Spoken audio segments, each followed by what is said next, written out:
wafdigaasi waxaa horkacayay Hibaaq Cali Maydhalaanis gudoomiyaha garabka dhalinyarada wadanka UK ee xisbiga mucaaradka ee wadani eegish wasiir aadan Axmed Cilmi Doolayare musharax Ilyas Maxamed Jaamac Kinyati iyo xubno kale kuwaasi oo soo maray qaar kamid ah deegaanada gobolka Maroodi Jeex ee hoostaga degmada Salaxley oo ay kamid ahaayeen Tarmaarke Araweelo Reybedka ina iga Reelibax Qowdhama Balli Ciise iyo Higlada waxaanay dadka deegaanadaasi ku nool ka codsadeen inay codkooda siiyaan geesta kale bulshada halkaasi ku nool waxa ay dhankoodu ugu ballan qaadeen wafdigani in ay codkooda siin doonaan xisbiga mucaaradka ee wadani iyo musharaxiintiisa maantana wafdigan balaaran oo matalaya deegaamaha degantihiin ayaa soo raacay maantana wallahi waxa arkay dad rabo wax fiican isbedel loo u diyaar ah markaan waxa inigu oran lahaa waa u yeelina ina maanta qabyaalada ama wax kale inaan lagu isticmaalo nin kasta iyo qof kastaba waxa weyn xoogiisa ayuu meeshu doona gelin karaa qof maanta Soomaaliland kuda oran karta qofkaas ina u codaysa in adeerka ama adeerka weeyaan ma jirto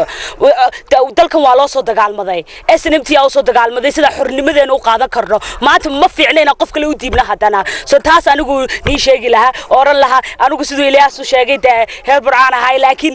anigu Abdiraxmaan Ciraar raacay diyaar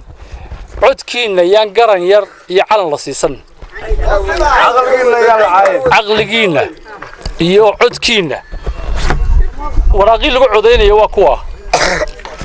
waa idinkaga tageynaa waraaqahan waa tusaysaan dadka saddexda xisbi saasay isugu hoos yaallaan ucdaas waa taa way ugu horeysaa kaasina waa kulmiye kaasina waa wadani ka ugu hooseeya cas calaamadda casimeed ka lumaysa ka ugu hooseeya cas isku talaab ku dhigaysa calaamadda cas khadkana calaamadda calanka cas idinka lumaya isaga ugu muuq dheer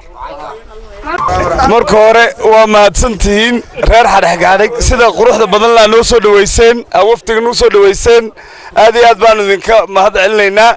mar labaadka kolley anigu markii ugu horeysaan imaaday weeye laakiin waan ku soo noqnoqonayaa kolley musharax baarlamaan baan ahay deegaankana ka soo jeeda haddii ilaahay beedankeeda leeyay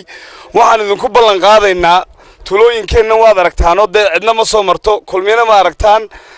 faysal kulmiye ka socdan baa kolley idin yimaadaan malaynayaa إن شاء الله بسم الله كريم إن شاء الله بسم الله كريم ونقولنا مثلا لقينا عصدوا حولها يو عوسكا مركا وسارد درت داقان حاجة كسر حرينا ريجك بانودين قولنا هدو الله بيدن كذا ليه قرب بان ما أنت وبهي عبد الرحمن يو ودني عد كينا يكادر كينا يان ليدن بيرل حوسن waxaan idin sheegayaa inaynu dadka ka dambayno insha Allah ta'ala qof walba isaga horta noloshiisa gacantiisa ku bedela inagu intii hore xusbi baynu lahayn ama ka carooda ama been isku qaata xusbi wuxuu leeyahay baynu 20 sanadood la soo tabeeltagayni ma beentayba xusbigu wuxuu haduu hore markaari waayay meenu ku daba taagnaanaawun halka waxaanu nahay haddaanu beesha xadxadhignahay waxaanu nahay wadani baanu nahay إيه ما نسوين سمر بعض كلها هاي سمر أيام كلها هاي ألا أنت لا كسرعة كجارودي وترى هجوا